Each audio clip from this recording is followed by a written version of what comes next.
بنهاية العصر العتيق وانتهاء الأسرة التانية بدأ عصر جديد وهو عصر الدولة القديمة اللي اتعرفت كمان بعصر بناة الأهرام بسبب عدد الأهرامات الكتير اللي اتبنت فيها واللي كان ليها قيمة تاريخية كبيرة جدا.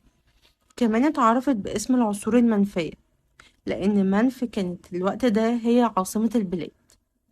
الدولة القديمة كانت بتشمل الأسرات من الأسرة الثالثة لحد الأسرة السادسة، يعني من 2686 قبل الميلاد ل 2181 قبل الميلاد.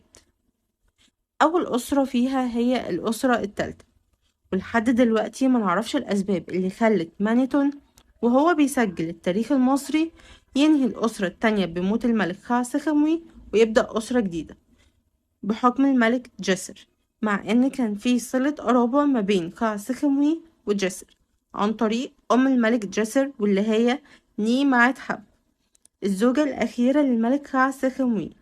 وهنا في سؤال، هل نيمعت حب كانت زوجة شرعية ولا زوجة ثانوية؟ أغلب الظن بيقول إن هي كانت زوجة ثانوية، يعني غير شرعية، عشان كده ما أخدتش لقب الزوجة الملكية وأخدت بس لقب أم أبناء الملك.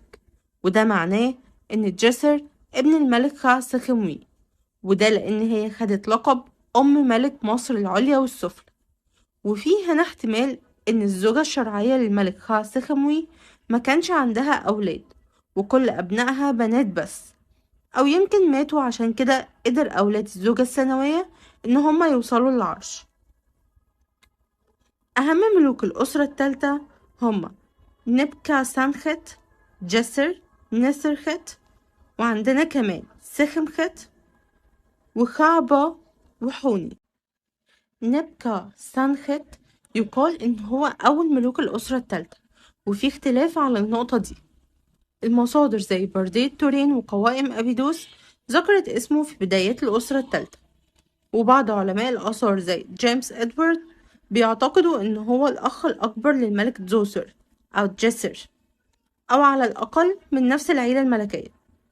لقبه كان نبكا، يعني سيد الروح أو القوة الإلهية، وده بيوضح إن الفكر الديني كان واخد طابع قوي جدا. عثروا على مومياء يعتقد إن هي بتاعته في مقبرة ضخمة قرب سقارة أو أبو رواش، والموميا دي كانت مثيرة للاهتمام لأن كان طول الملك أكتر من 190 سنتي، ودي حاجة غريبة في العصر ده، وده خلى العلماء يعتقدوا إن هو كان مصاب بالعملاقة. استنوا الفيديو الجاي عشان هنتكلم عن الملك جيرن نسرخت أو زوسر اللي هو